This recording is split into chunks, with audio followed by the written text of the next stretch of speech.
the cooling system. I don't know how far in depth I'm going to go in this video as to my thoughts and the way I designed this system, but I just wanted to put a video up there. I added this tank right here. I'll put a link for it. I got it off Amazon. When I got it though, it was missing these little connectors. They did make it right for me though. They gave me a $20 refund so I could go on Amazon and order some new connectors. And so I got the new connectors. Everything else was there except for these 90s, and I think that was just a mistake at the manufacturing facility. They didn't put those in. Anyway, I just mounted it to the X-brace here. Made a little bracket that comes off this bolt. It's all just mounted with riv nuts. I did something the easy way finally instead of welding stuff and having to repaint. Just a riv nut in the tube right there, and a riv nut on this little bracket I made that's mounted with the end of this bolt. So the reason for adding this is so I can see the coolant level at a glance.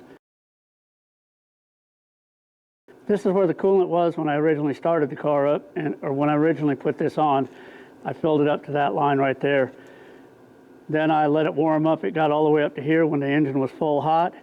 And after cooling down, it drew it all the way back down to here, and it drew the coolant back up into the tank. It has come to my attention that not enough people even know that this project exists. So help me out with the circulation a little bit. Give it a thumbs up. If you're not subscribed, subscribe if you want to. And leave a comment, anything at all in the comment section. A thumbs up, a smiley face, I will respond to your comment. I did a quick Google search and I found this excellent flow diagram online. So this coolant tank, coolant reservoir, is here for no other purpose than to hold a little bit of reserve coolant and to separate all the air pockets out of the system. As the system warms up, there's going to be little steam pockets, stuff like that, that'll go through, and it will separate the air out. This comes from the top of the radiator at the front. The top of the block where the original fill port was on this particular motor on the LS4, they filled from the front corner of the block. So right underneath the cap, that's where one line comes from. It also draws from the steam ports. Everything draws back into this line right here and goes back into the coolant reservoir. All the air will stay in the top, the coolant will go to the bottom. On the bottom of this reservoir, there's a line that goes back into the suction side of the block, which is incoming water side from the radiator. So it continuously circulates through this reservoir, and that keeps air pockets from forming at the top of the block and the block airlock and overheat and stuff like that. The reason to add this reservoir, so on a normal radiator type car, this would be your radiator cap that you see at the front of your older cars. The newer cars have a pressurized reservoir that's clear that you can see through so you know when to add fluid, but you can't open that when it's hot. This is a non-pressurized reservoir in this system, and it has a little tube right here so I can see the coolant level. And I'm drifting out of frame. Anyway, it has a tube right here so I can see the coolant level. That makes it so that I don't have to take the cap off every time I want to check the coolant level. That's mostly what I did this for. It doesn't have to have this in this system. I could take the cap off and check the coolant level, but I don't want to do that anymore. So now when the coolant expands in the reservoir, it'll force coolant through this line. Coolant will fill up this reservoir, and then when it cools off, it'll draw it back in, and the reservoir will go down. That's how high it was when the engine was hot, and that's how low it was when the engine was cold, right here. So it moves that much, just warming all the way up. There's always going to be air in this hose.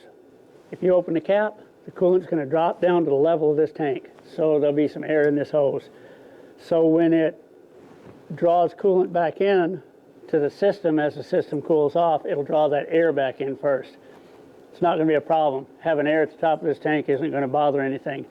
And even if you could get all the air off the top of the system right here with the way I've got this set up, every time you open the cap, the coolant would drop to the level that the coolant is in this tank, and you'd have, that much hose full of air. Doesn't matter. As long as the coolant circulates and the part of the system that the coolant feels is the highest point, which is this box, has a way to separate the air out of it and take just pure coolant back into the system, you will not airlock the system. If this system did not have this tank, let's say I just looped this hose back into itself, this system would eventually airlock because you have to draw air off the top of the radiator in the front, because the radiator's at this height and the coolant lines are way down here in the bottom of the car. So the air can't get down out of the radiator. So if you left this without that without that coolant line coming off the top of the radiator going back into this, you wouldn't be able to pull the little air bubbles off the top of the radiator. The radiator would eventually fill with air all the way down to where the coolant was going out of the radiator, which is at the bottom of the radiator. No more cooling, and it would overheat. So here's the radiator hoses going into the radiator, and this one way down in the bottom corner here coming out of the radiator. So this radiator, if it didn't have this hose right here, this pulls coolant back to that tank so it can separate all the air out and just leave coolant in the system. If it didn't have this hose right here, this radiator would fill up with air. The little tiny air bubbles in the system would eventually fill this whole radiator up with air pockets, and it would, you know, I mean, how do I put it? It would definitely limit its cooling ability, and of course, as the air pockets gathered, it would force water out of the top through the radiator cap.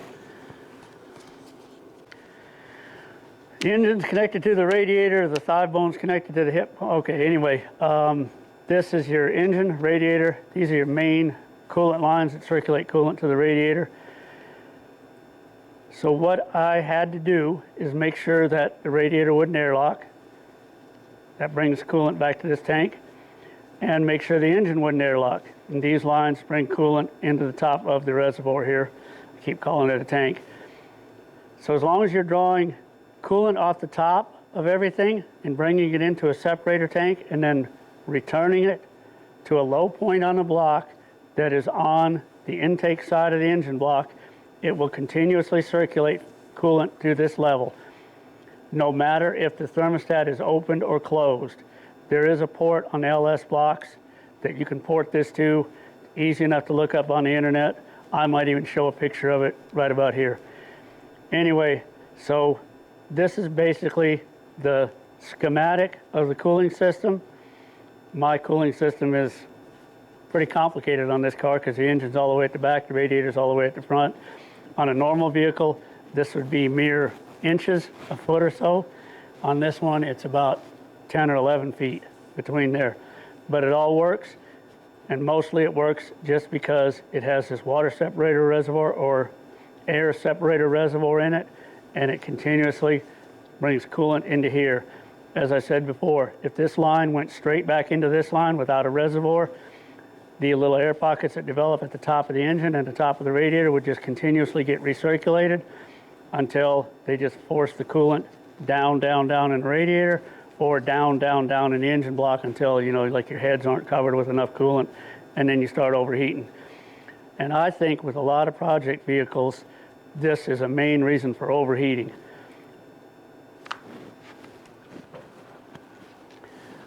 I don't know. That's how I did it. It's working. I've driven this car several times.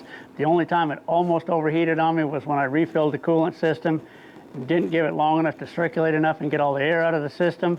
I got about 2 miles from the house, sitting at a traffic light, temperature started climbing, and I started panicking. But it worked itself out, and it made it home without overheating. I don't know if any of this made any sense. I'm going to go watch the video again that I just did while I edit this, and if it made any sense, I'll probably actually put this video up on YouTube. But anyway, thanks for watching. That's what I've got accomplished in the last couple of days, is that little thing right there. I'm kind of being lazy. So anyway, thanks for watching. All that good stuff. I don't know what else to say. So I'm just going to throw this on the end real quick. Some people don't understand how this reservoir can be lower and have air on top of it and the coolant not just end up running out this overflow tube.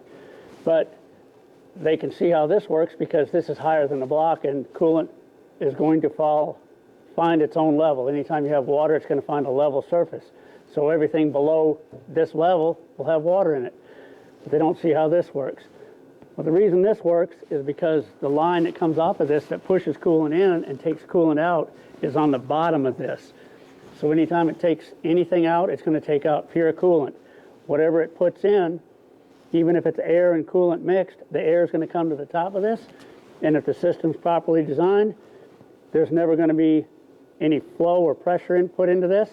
So the coolant will just rise up in here as it heats up and expands. And then when the coolant cools off and shrinks a little bit, it'll draw coolant out of this reservoir and fill this back up. As long as the seals in this cap are good, this system will work just fine. Well, as long as the rest of it's designed properly or good enough to work. And I don't know if this one's designed properly, but it is good enough to work. Oh, wow, you're still here. I'm surprised you made it to the end of this one.